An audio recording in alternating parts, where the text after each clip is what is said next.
In this video, which is the third video of this kind of series on how to use Lightroom, I'm going to show you how I would import photos that I just shot, organize them, and start editing them, including some tips and tricks that might make that process faster in case you've done this yourself before. So let's start with just getting the photos. Now, in my case, these photos are not on an SD card, and so let's start with just getting the photos. Now, in my case, I actually plugged my Sony A1 into the computer because they're on a compact flash A card. So that you might see that come up, but that's just because I don't have the reader on this computer at work. So I'm going to go though to import photos. So we've learned this. I'm going to say add photos, and it's going to show me a lot of options here.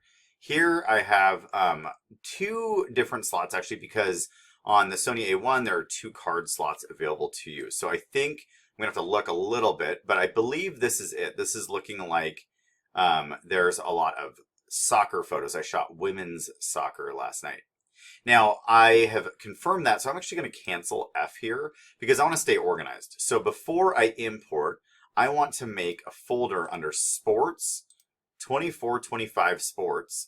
And then I only have a few because not many sports have started. And I'm going to create an album and call that 2024-25 Varsity Women's Soccer. And there we go. So I'm going to create that. I now have my folder there. And now I can add photos into here. So I'm going to go back to F. It's identifying all those photos. It's also identifying video. I don't include my video. I don't want those videos in there. So I can see kind of a difference here, though, of all the different files. Some of these came out as JPEGs, which is interesting. I'm not sure why. If I switched some setting, it might have been when I was in video mode. It just kind of defaulted to JPEG. Or these are previews of the actual video that I have. I don't want any of those, actually. So I'm just going to unclick these JPEGs. It is nice that Sony and other cameras will create, just a shot example from a video you made, and that way it's convenient to find and understand what's on that video. But I don't want that here. I just want photos, and I specifically want RAW photos. ARW is Sony RAW files. Other cameras have different names for how they name those things, like some are NEF and others along those same lines. So I'm just going to go through and make sure none of the videos come through. Otherwise, it looks like I took a decent amount of photos here. It was a great game. The team won. And so depending on the speed of your computer and also how big the files are, this can take a certain amount of time. My files are all 50 megapixels because I shoot on Sony A1 and they're all raw, compressed large files. So they're very large. And I like that because in sports, I shot this game. I vary what I shoot with, but I shot this with the Tamron or Sigma, I believe, 35-150, 2-2.8 lens. And it's a great versatile lens if you want to do hybrid stuff like video and photography. But because it doesn't have a ton of reach, I can crop in on a 50 megapixel picture and still get a lot, which you'll see in a second. So let's add 499 photos. And it's going to kind of like throw them in the timeline here. You can see that it's importing here. And I can see also that it's already starting to back up the files here. And I can see those numbers jump up fairly quickly.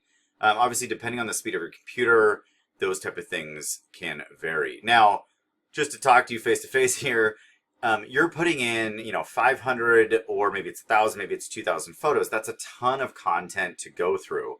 Now, what you saw me do is I went straight from the camera into Lightroom. That jumps past backing it up on your own computer's hard drive.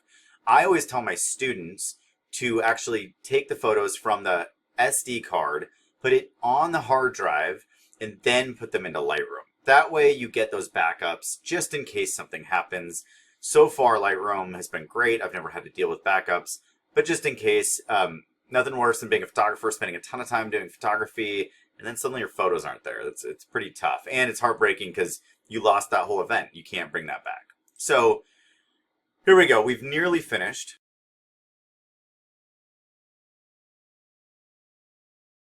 All right, it has finished importing, which is great. I have all those photos. I can look at all the photos like this, which is nice, and kind of scan through those here. I could also make that smaller and try to scan through.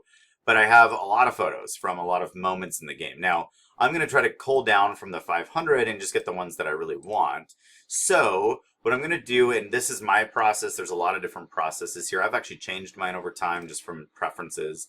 Here, I can see that we have a goal here. It looks like a nice goal. So I'm going to do a couple things.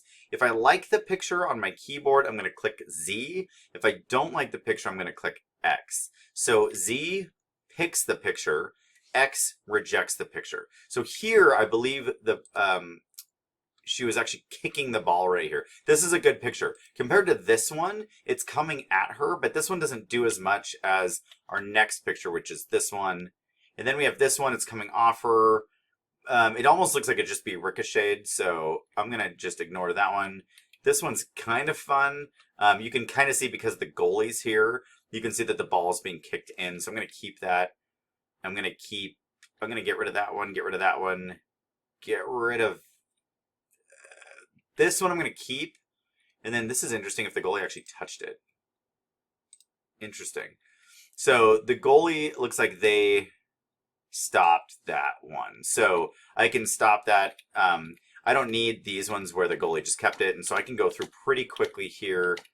I'm focused on the team in black. That's what I want. This is a nice action picture, it looks like. We have enough resolution that I think we're going to be able to see. Yeah, this is good. This is a nice kind of action picture. So select. I'm going to say no, no, yes. I like that. I like this kind of body angle. There's a lot more action to that. No, no, no, this isn't doing anything. Yeah, we're not seeing anything there. So, and I'm, to zoom in, it always gives you a magnifying glass. And then to zoom out just a little, you can hold down Control on your keyboard and scroll the ball wheel.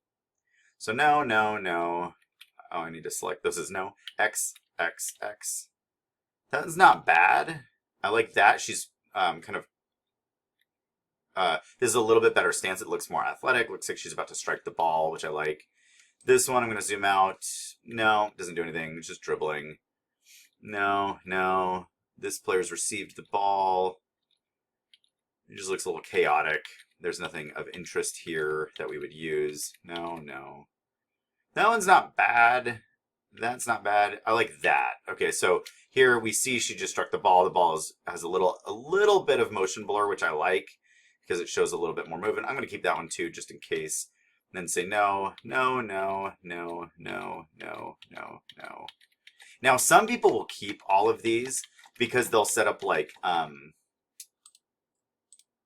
actually, I think she just scored here. Let's see if that was zoomed out.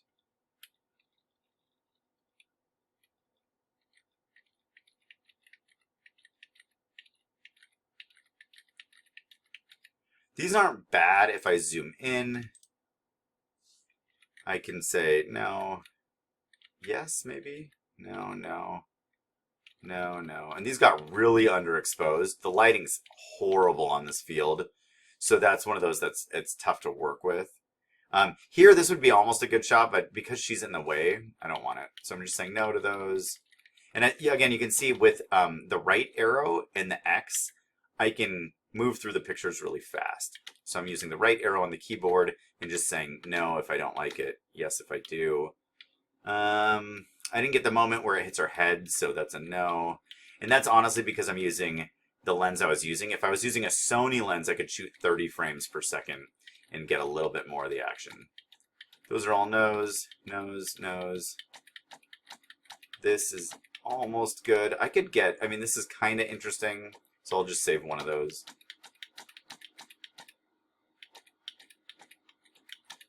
I just did some atmospheric shots here, so whatever. Interesting pictures.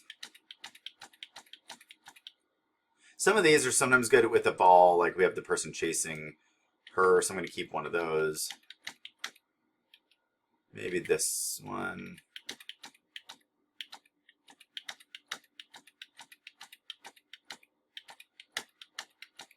I like this. I like when people are both chasing the ball or looking at the ball. That's not bad.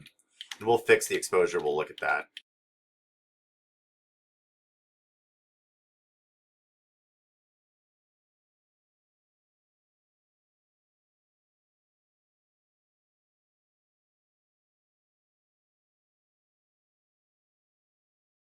All right, so I've just gone through all of the pictures. I kind of went back and forth in the timeline just to double check if I wanted things. Now, if I'm really confident in my work and I know it's not what I want related to all the pictures I just said no to, then this is always my next step, just to kind of clean this up. So what this looks like is I have all these grayed out pictures and now I can just delete them in bulk. So what I can do is go up to here and say, just select all of the rejected pictures. That's what was happening when I was pushing X on my keyboard. Now I can select all of these by doing Control A. It'll select them all. And then I can right click and say delete 457 photos. So almost, 95% of all the photos. I don't know if that math's right, but I'm going to delete a lot. I don't need all these ones that are kind of extra, just clogging up my space or my storage. So I'm going to say delete those. And then because it's helpful, it's trying to say, are you sure? I'm going to say delete. Remember from an earlier video, I talked about how when you delete stuff, it stays for 60 days. So you still have time to go back if you're like, oh my gosh, I think I missed that shot. Now I can click off rejected. And now in here, I have all of my accepted photos. So I'm going to stop this video right here. This is just kind of the importing video, how to get that and organize those. And the next one, I'm going to talk about how I'd go through and actually edit these photos.